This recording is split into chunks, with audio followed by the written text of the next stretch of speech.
सोनारी गावामध्ये डोंजा जिल्हा परिषदेचे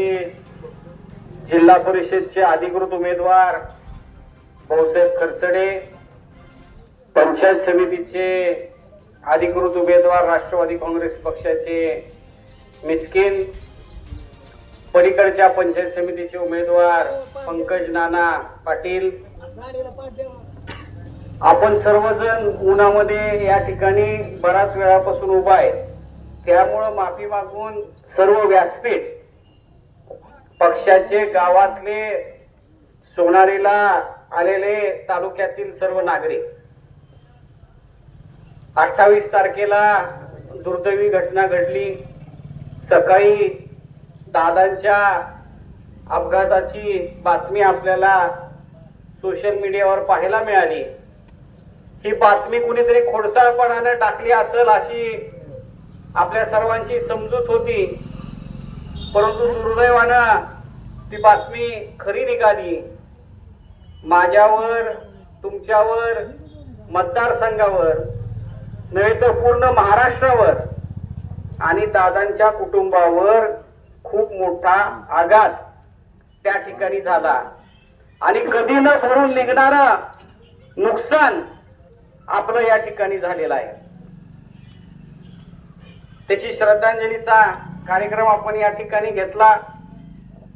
दादांचं माझ्यावर माझे वडील कैलासवासी मारुद्र मोठे बाप्पा वारल्यानंतर 2-3 महिन्यातच मी त्यांना छोट्या मोठ्या कामाला भेटलो। तेव्हापासून ते आजपर्यंत त्यांचा आशीर्वाद मार्गदर्शन मला लाभलं। मतदारसंघाला जास्तीचं लक्ष त्यांचं आपल्या मतदारसंघामध्ये होतं। प्रशासनावर त्यांचा दबाव होता। सत्तेत असलं तर कोणत्याही नेत्याचा अधिकारी ऐकतात। विरोधी पक्षामध्ये असताना सुद्धा दादांचा दबदबा होता। आपल्याला कुठली एखादी अडचण आली, आपण तर काही कुठलं 2 नंबर नाही, कुठलं मोठं विषय नाही, परंतु समाजाचं, लोकांचं, मतदारसंघातलं एखादी अडचण आली, एखादा फोन केला इथून आपण, तर यंत्रणा दादा फिरवत होते। तुमच्या अतिवृष्टीच्या काळामध्ये त्या ठिकाणी लोक आपली अडकलेली होती। दादांच्या एका फोनवर हेलिकॉप्टर आपल्या मतदारसंघामध्ये आणलं, ही दादांची ताकद होती।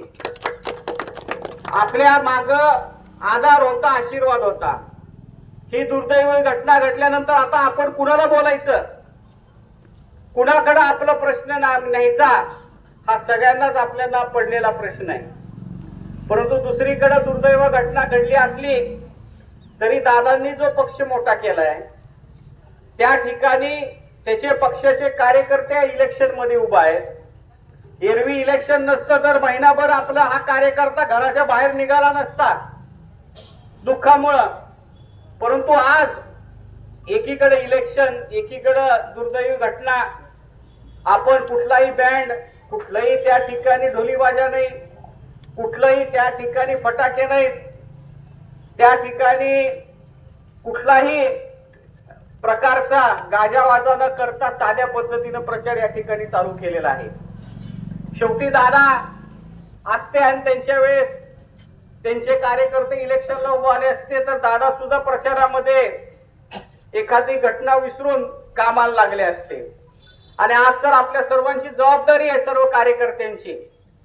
सर्व पक्षाचे कार्यकर्ते आपापल्या गावामध्ये 100% आपले एका जागेवर आहेत, त्याच्या मनामध्ये आपल्याला शंका नाही।